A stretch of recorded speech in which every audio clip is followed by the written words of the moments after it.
중국을 제외해버리면요, LG 엔솔이 36.4%로 가장 비중이 크고요. 그 다음에 파나소닉이고요. 이것도 여전히 테슬라의 영향이고, CATL은 LG 엔솔의 3분의 1 수준으로 쪼그라들어 버립니다.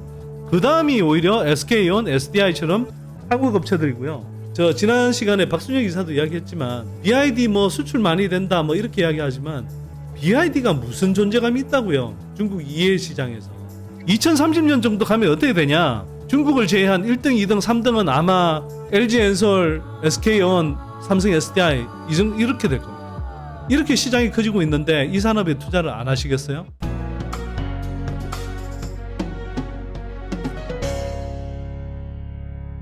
오늘 드리는 방송 내용은 여러분들이 향후 2차전지 투자하는 데 있어서 굉장히 중요한 내용입니다. 사실은 제가 한 달 반쯤 전에 2차전지 산업 기업 분석과 투자 전략이라는 이제 장장 6시간이 넘는 그런 특강을 한 적이 있는데요. 그거 사실 유료 강의였습니다. 유료 강의였는데 그 중에 일부 내용을 조금 요약해서 제가 설명드리는 부분도 있고요.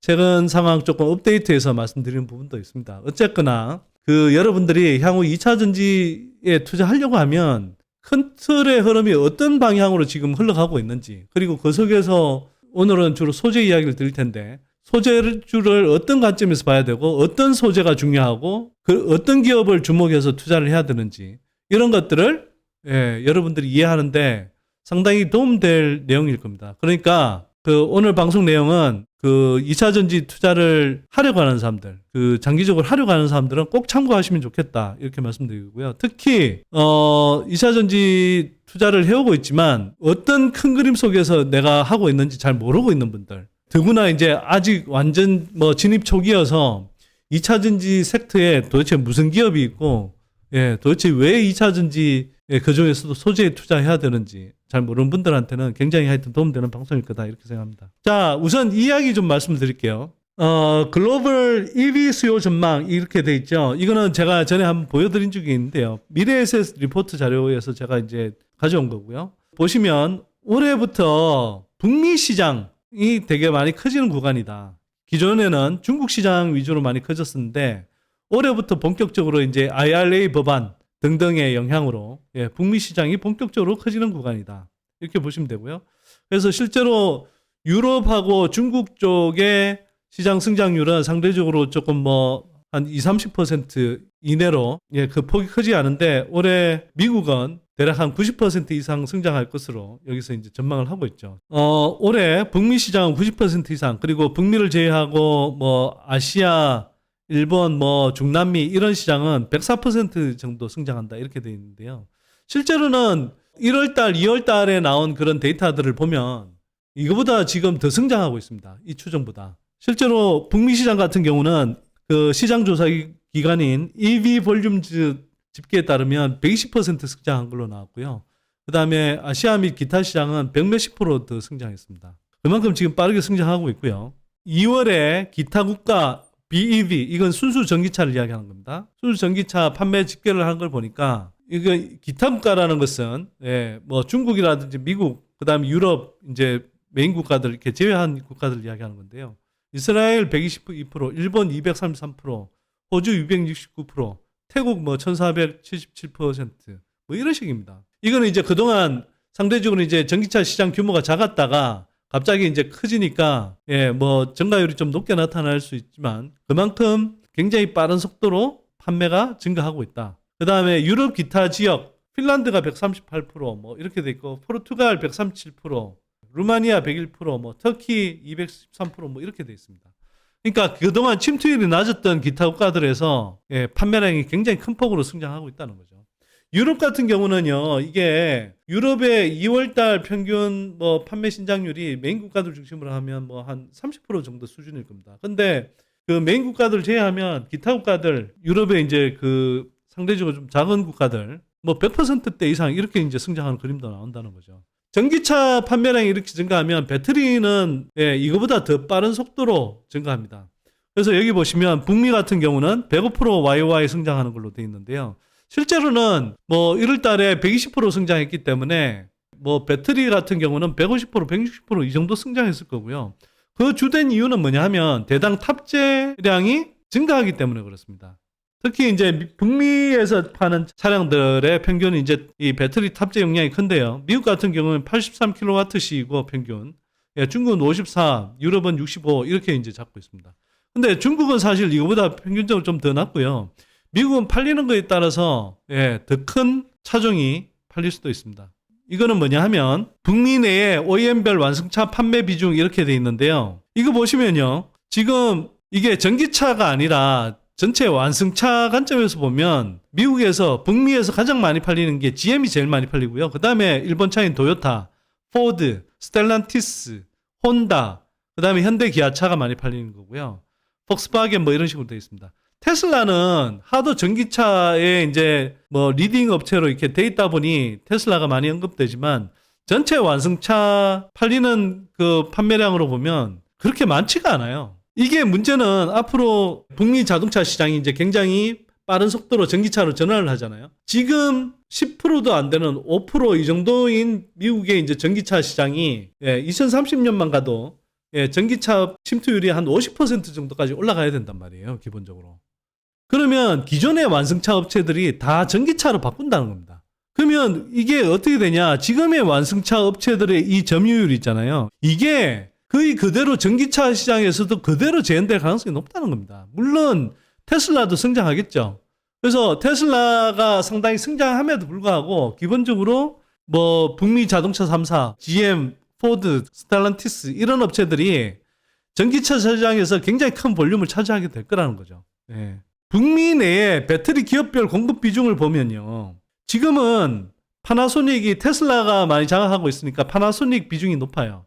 그 다음에 CATL, 여기도 이제 중국에서 만드는 CATL 배터리 장착한 테슬라가 많이 팔리는 거고요. 그 다음에 LGES, SDI 이렇게 돼 있는데 지금 이쪽이 이제 주로 테슬라 쪽이잖아요. 근데 테슬라가 향후에 전기차 시장에서 차지하는 비중은 급속하게 쪼그라들 겁니다. 반면에 북미 자동차 3사는 그 비중이 이제 빠르게 커져 갈 거고요. 그 다음에 도요타, 혼다, 그 다음에 현대기아차 같은 경우도 기본적으로는 배터리를 다 어디서 조달합니까? 일부 파나소닉에서 조달하지만 그 일본 차나 현대기아차도 다 배터리를 국내산에서 그러니까 국내 배터리 3사에서 조달을 하잖아요. 그러면 향후 북미차 성장에 따라서 국내 배터리 3사가 얼마나 성장할 것인지 한번 좀 짐작해 볼 수 있는 거죠. 그 S&P가 그 조사한 바에 따르면 추정한 거죠, 추정.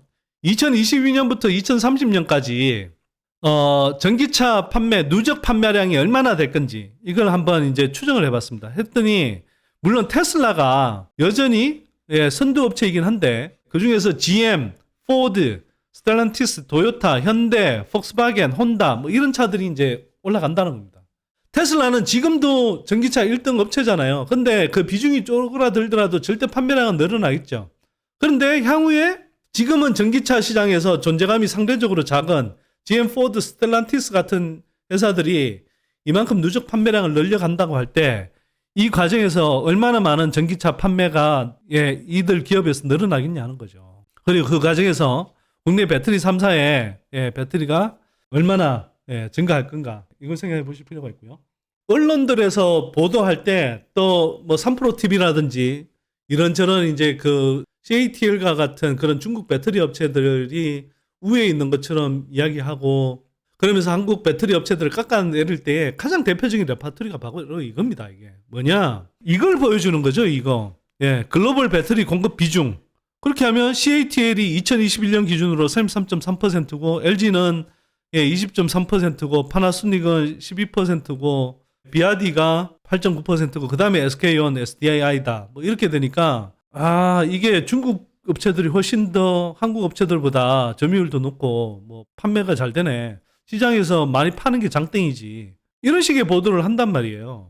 근데 이걸 한번 좀 뜯어서 보시자고요.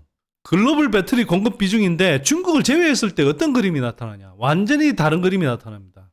중국을 제외해버리면요. LG 엔솔이 36.4%로 가장 비중이 크고요. 그 다음에 파나소닉이고요. 이것도 여전히 테슬라의 영향이고 CATL은 LG 엔솔의 3분의 1 수준으로 쪼그라들어 버립니다. 그 다음이 오히려 SK온, SDI처럼 한국 업체들이고요. 저 지난 시간에 박순영 이사도 이야기했지만 BYD 뭐 수출 많이 된다 뭐 이렇게 이야기하지만 BYD가 무슨 존재감이 있다고요. 중국 2회 시장에서. 근데 아까도 말씀드렸는데요. 파나소닉, CATL 이게 그래도 비중이 높은 게 테슬라 때문에 그렇다니까요. 근데 앞으로 완성차 업체들의 전기차 전환이 늘어나면 어떤 업체들이 약진하냐? 중국을 제외한 시장에서는 LG엔솔, SK온, SDI 이 국내 배터리 3사들이 엄청나게 약진하는 겁니다. 이게 2030년 정도 가면 어떻게 되냐? 중국을 제외한 1등, 2등, 3등은 아마 LG엔솔, SK온, 삼성 SDI 이렇게 될 겁니다. 너무나 분명해요. 이게 물론 중국 시장이 계속 커지면서 중국 업체들도 매출이 커지고 하겠지만 걔네들은 중국 시장 이외에 시장 확장성이 별로 없어요. 근데 한국은 국내 배터리 3사가 계속 확장한다니까요. 미국, 유럽 계속 확장하는 그림입니다. 이게 이제 언론이 흔히 보도하는 레파토리죠. 중국 CATL 실적, K배터리 압도, 한국계 3사, LFP로 돈장 뭐 이렇게 돼 있는데요. 이 기사 보면 뭐 CATL이 LG엔솔 뭐 매출 2.4배다 뭐 이런 식 이야기하는 건데 중국 시장이 지금까지 워낙 컸고 이미 커진 상태에서 여전히 중국 시장이 여전히 뭐 성장세를 일정하게 유지하고 있으니까 그 중국 시장까지 합쳐서 이야기를 하는 거고요. 그래서 중국을 제외하고 앞으로 커질 시장을 생각하면 한국계 배터리 회사들의 성장성이 훨씬 크다고 보면 됩니다, 여러분. 자, 한국이 이렇게 이제 그 배터리를 늘릴 수밖에 없는데 그러면 향후에 늘어나는 배터리의 굉장히 많은 부분을 북미 배터리 시장의 80% 이상, 유럽 배터리 시장의 제가 볼 때 70% 이상은 한국 배터리 업체들이 공급할 것 같고요. 아시아 시장에서도 굉장히 많은 부분 한국 배터리 업체들이 이제 공급을 할 겁니다. 그러면 2030년에 필요한 배터리 캐파가 실제로 필요한 거는 한 1626기가와트씩. LG 엔솔이 2025년까지 구축하겠다고 하는 캐파가 550기가와트예요. 그러니까 그거보다 3배가 넘는 캐파가 필요한 거죠. 그런데 이게 실제로 필요한 캐파는 그런데 이걸 실제로 이제 그 배터리를 생산하려고 하면 가동률이 100% 되고 양품을 만들어내는 수율이 100%가 됐을 때 1626기가와트시를 맞추면 되지만 실제로는 현실에서는 안 그렇잖아요. 그래서 생산 가동률을 90%, 수율을 90%로 잡았을 때 필요한 캐파는 2007기가와트시에 이르고 이게 생산 가동률과 수율을 80으로 잡았을 때는 2541기가와트시까지 필요하다는 겁니다. 캐파 구축이. 어마어마한 캐파 증수를 계속해야 돼요. 지금 가시권에 들어와 있는 게 2025년까지 뭐 LG엔솔 550기가까지 구축해야 된다 이런 이야기지. 2030년까지 가면 이 캐파에 2000 뭐 중간값으로 해서 이제 2000기가와트시를 구축한다? 그 했을 때 LG엔솔이나 국내 배터리 3사가 구축해야 되는 캐파는 아마 훨씬 더 늘어나야 될 겁니다. 근데 2030년이 끝이 아닌 거죠. 그래서 여기 보시면 뭐 올해부터 해서 계속 배터리 캐파가 늘어나야 되는 상황이다. 이걸 이제 설명하고 있는 거고요. 전기차 시장이 성장하고 배터리 시장이 성장하면 당연히 그 배터리에 들어가는 소재도 성장할 수밖에 없죠. 그리고 장비는 배터리 캐파를 구축하는 몇 년 동안 집중적으로 이제 이 장비 수요가 늘어나지만 소재는 지금부터 시작해서 계속 캐파 증설이 일어나면 지속적으로 그 소재가 공급이 돼야 되잖아요. LG엔솔이 550기가 구축하면 550기가만큼의 소재가 필요한 거고요. 그게 필요한 소재를 공급받아야 되는 것이고 1000기가와트시를 구축하면 1000기가와트시에 대응하는 소재를 공급받아야 되는 겁니다. 그래야 배터리를 만들죠. 장비는 향후 한 뭐 3년 가량이 큰 폭의 성장 구간이지만 소재는 10년, 20년 계속 성장한다 이거. 그렇기 때문에 제가 뭐 말씀드린 것도 2차 전지 안에서 여러분들이 가능하면 향후 3년은 한 소재 대 장비 비중을 7대3으로 가져가되 2025년 이후부터는 소재 비중을 80, 90%까지 올려서 소재 중심으로 투자하라. 이렇게 이제 말씀을 드리는 거고요. 자, 그럼 소재를 보려면 배터리가 어떻게 구성되어 있는지 일단 여러분들이 좀 알아야 됩니다. 배터리를 뜯어보면 기본적으로 이런 구조로 되어 있어요. 이런 구조가 이제 계속 적층되는 건데, 그 양극 집전체, 이건 알루미늄 박으로 만들어요. 그 다음에 이제 양극 극판이 들어가고, 그 다음에 분리막이 있고, 이 안에 이제 전해액을 채우죠. 전하들이 왔다 갔다 하면서 이 충방전이 일어나도록 하기 위해서. 이 전해액은 여기 빠져 있지만 전해액으로 나중에 이제 채우고요. 그 다음에 이게 분리막이고 이게 이제 음극 극판이고 구리 집전체. 이게 이제 음극 집전체입니다. 이렇게 구성이 되어 있는 거예요. 뭐 흔히 이제 4대 소재라고 하면 양극재, 음극재, 분리막, 전해핵 뭐 이런 게 들어가야 되는 거고요. 쪼개면은 그 안에서도 뭐 양극 집전체도 있고 뭐 음극 집전체도 나오는 거고, 전해액에 들어가는 전해 질염 뭐 공급하는 업체들도 있고, 그다음에 다양하게 뭐 파우치 필름 공급하는 업체들도 있고, 파우치형 배터리에는 이제 파우치 필름이 이제 이게 그 배터리를 감싸야 되잖아요, 파우치로. 예. 그렇기 때문에 파우치 필름 같은 소재도 사실 많이 쓰이죠. 그런 것들이 들어가는 겁니다. 그래서 이런 소재에 여러분들이 지속적으로 투자하시면 된다. 자, 그러면 어느 정도 그 물량들이 그러니까 필요할 거냐? 역시 이제 미래에셋증권에서 이제 추정한 내용인데, 2025년 이후에 북미 시장 물량 대응을 위해서 필요한 디자인 생산 능력을 역산해 보면 5년 합산 수요량이라고 되는데, 이게 이제 2025년 이후에 2030년까지의 합산 수요량이라는 겁니다. 그래서 연평균 한 752기가와트시가 필요하더라, 배터리 셀은. 그런데 양전은 90만 3천 톤이 필요하고, 예, 연간으로 그렇다는 겁니다. 연간. 예. 그 다음에 전해액은 60만 2천 톤이 필요하고, 동박은 37만 6천 톤 필요하고, 뭐 등등 이렇습니다. 예, 분리막은 얼마가 필요하고, 음극재는 얼마가 필요하고, 뭐 이런 식의 이제 추정을 하는 거죠. 근데 이건 평균이 2026년부터 2030년까지 평균이 그렇다는 거고요. 계속 기울기는 우상향하죠. 그래서 2030년으로 갈수록 연평균 수요량은 배터리셀 같으면 752기가에 그친 게 아니라 뭐 1000기가 이상 필요할 거고, 예, 양극재는 뭐 90만 톤이 아니라 예, 100몇십만 톤이 필요할 거고, 뭐 이런 식입니다. 근데 제가 볼 때는 지금 전기차 시장이 뭐 지금 판매되는 추이나 이런 것들을 보면 더 빨리 커질 것 같거든요.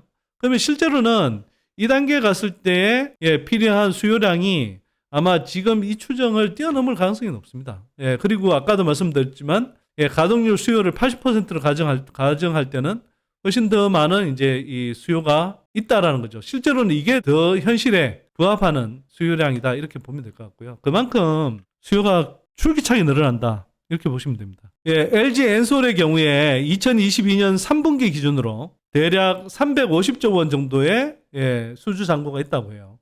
근데 제가 이제 찾아보니까 4분기 기준으로는 1분기 만에 385조 원으로까지 늘어났습니다. 1분기 만에 이제 30조 원 이상이 늘어난 거죠. 그 다음에 SK온, 뭐 삼성 SDI 다 각각 수주 잔고가 예, 비례해서 더 늘어나 있고요. 근데 어쨌거나 2022년 3분기 기준 수주 잔고를 잡은 거고요. 그래서 지역별로 보면 북미 250조 원 이상 이렇게 이제 돼 있는데, 북미하고 기타 지역으로 나눠서 나타낸 건데, 그 배터리 생산을 해야 될 때 양극재, 음극재, 전해핵, 분리막이 금액 기준으로 어느 정도의 수요가 필요한지 이걸 이제 나타낸 겁니다. 그러면 이게 전체 배터리 셀로는 740조 원이라고 하면 거기에 양극재 수요 금액만 해도 311조 원이 된다. 어마어마하지 않나요? 이 어마어마한 시장을 여러분들은 보고 있는 겁니다. 이 시장이 커지고 있는 걸. 그리고 이 시장이 근데 커지는 게 막연한 추정이 아니라 이미 지금 수주 잔고가 쌓여 있는 거고요. 이 수주 잔고는 근데 지금이 끝이 아니고 앞으로 계속 커진다니까요. 계속 커지는데 그냥 지난해 3분기 기준으로 잘라서 향후에 필요할 소재 시장의 규모만 따져봐도 이만큼이나 된다는 겁니다. 그러니까 얼마나 커지고 있는 시장을 여러분들이 보고 있는 건가요? 이렇게 시장이 커지고 있는데 이 산업에 투자를 안 하시겠어요? 그러면서도 이 산업을 계속 이렇게 헐뜯고 이 산업의 성장성에 의구심을 품어가면서 계속 2차전지 말고 딴 섹터 자꾸 사라는 식으로 그렇게 몰아가는 그런 언론들, 정말 제가 볼 때는 한심한 거죠. 정말 이렇게 좋은 기회들이 있는데 한국의 산업이 성장하면서 그 가시를 나눠 먹으면서 투자자들이 다 노후 걱정 없이 살 수 있는 상황으로 갈 수 있는데 말이죠.